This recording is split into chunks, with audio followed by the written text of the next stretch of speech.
RG Kar medical college की घटना अत्यंत हृदय विदारक है, पीड़ादायक है, दुखदायी है और कल्पना नहीं की जा सकती जितनी दरिंदगी उस जूनियर डॉक्टर के साथ हुई।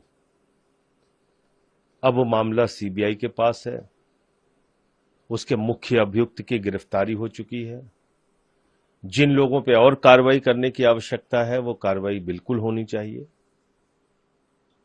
और मैं ऐसी मांग करता हूं कि सीबीआई इस मामले को जल्द से जल्द फास्ट ट्रैक कोर्ट में चलाकर इस मामले को जल्द से जल्द दोषियों को ऐसी सख्त सजा दी जाए कि वो एक उदाहरण बने, जैसा निर्भया के मामले में हुआ था या दूसरे जो ऐसी बड़ी घटनाएं होती हैं उन मामलों में होता है।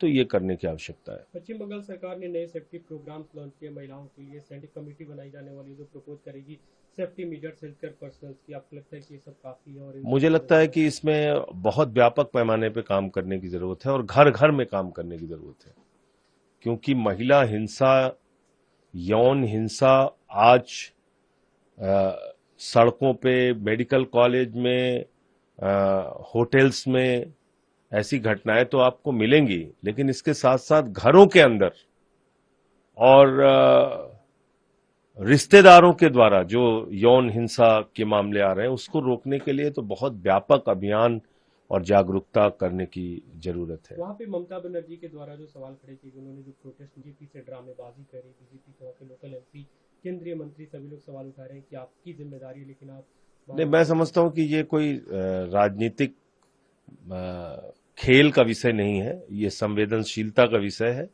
और इसमें संवेदनशीलता के साथ ही परिचय देना चाहिए, चाहे वो कोई भी पार्टी हो। तो इसमें राजनीति का खेल बनाने से तो कुछ हासिल होगा नहीं, इसको निश्चित रूप से संवेदनशीलता का परिचय सबको देना होगा। केंद्र सरकार ऐसी खबर आ रही है कि लेटरल एंट्री के जरिए यूपीएससी के 45 को फिल करी, इसे लेकर सवाल खड़े हो रहे हैं। मल्लिकार्जुन, तो ये तो मैं 1000 बार कह चुका हूं कि भारतीय जनता पार्टी आरक्षण विरोधी पार्टी है। भारतीय जनता पार्टी पूरे देश में पिछड़ों का, दलितों का, आदिवासियों का आरक्षण खत्म करना चाहती है। ये तो इस देश की जनता का धन्यवाद है कि उन्होंने 240 पर बीजेपी को रोक दिया, वरना तो अब तक आरक्षण और संविधान दोनों खत्म हो गया होता। अगर 300 सीट आ जाती, 400 छोड़िए 300 भी आ जाती, तो ये ज्वाइंट सेशन बुला के देश का संविधान बदल देते, ये आरक्षण खत्म कर देते, ये कुछ भी कर सकते हैं। तो इसलिए मैं समझता हूं कि अब इस देश की जनता को समझना होगा और जो पार्टनर इनके साथ में है, वो चाहे टीडीपी हो, जेडीयू हो, आरएलडी हो या फिर चिराग पासवान जी की पार्टी हो, तो इन लोगों को भी सोचना चाहिए, क्योंकि ये उसी राजनीति से ऊपर आए हैं।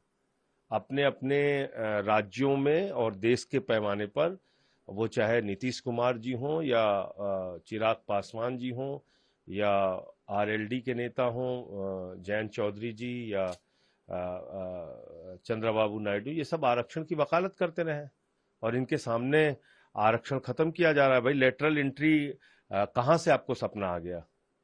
कैसे आप ये व्यवस्था लेके आ गए? आप इस देश के अंदर जो पिछड़ों को, दलितों को, आदिवासियों को सरकारी नौकरियों में अधिकार मिला है, उसको आप एक नया नया फॉर्मूला लागू करके खत्म करते हैं, तो ये ठीक नहीं है। अभी उत्तर प्रदेश में आपने देखा 69,000 शिक्षक भर्ती में घोटाला हुआ था। सबसे पहले वो मामला मैंने प्रेस कॉन्फ्रेंस के जरिए और पार्लियामेंट में भी उठाया था कि इसमें करीब करीब 18 से 22,000 छात्रों का जीवन बर्बाद किया गया, उनका आरक्षण खाया गया है। पिछड़ा वर्ग आयोग की रिपोर्ट थी, बावजूद इसके नहीं सुना जा रहा था। तो मुझे लगता है कि ये बिल्कुल खुली किताब की तरह है, इसमें कुछ छिपा नहीं है कि बीजेपी का मकसद है इस देश के अंदर आरक्षण की व्यवस्था को खत्म करना। वक्फ बोर्ड के मामले में जो कमेटी बनाई गई थी, जेपीसी की मीटिंग होने वाली, आप ही क्योंकि 22 तारीख को मीटिंग है उसकी, और उस मीटिंग में मैं शामिल होऊंगा और अपनी बात रखूंगा वहां पे। सभी दलों के उसमें लोग हैं, विपक्ष के भी कई लोग हैं, आप लोगों ने विरोध भी किया था पार्लियामेंट में। विरोध का एक स्पष्ट कारण है। विरोध का कारण यह है कि भाई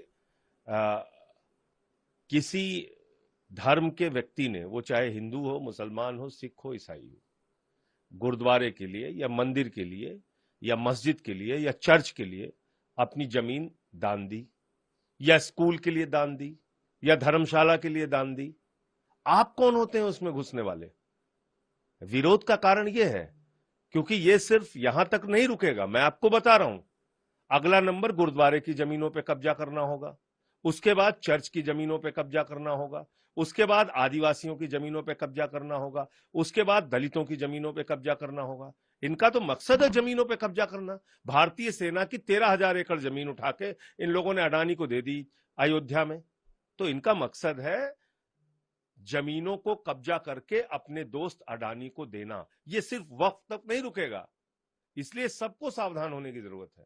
कल को मंदिर की जमीन कब्जा करेंगे ये लोग। ये महाधूर्त लोग हैं इस देश की सत्ता पे।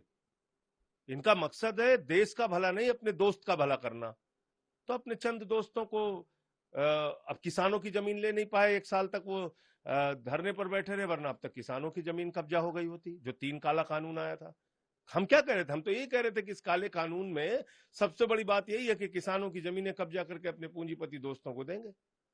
तो रेल की जमीन कब्जा कर ली, सेना की जमीन कब्जा कर ली, वक्फ की जमीन अब कब्जा करेंगे, फिर मंदिर की जमीन कब्जा करेंगे, फिर गुरुद्वारे की जमीन कब्जा करेंगे, चर्च की जमीन कब्जा करेंगे, दलितों की जमीन कब्जा करेंगे, आदिवासियों की जमीन, यही करेंगे ये।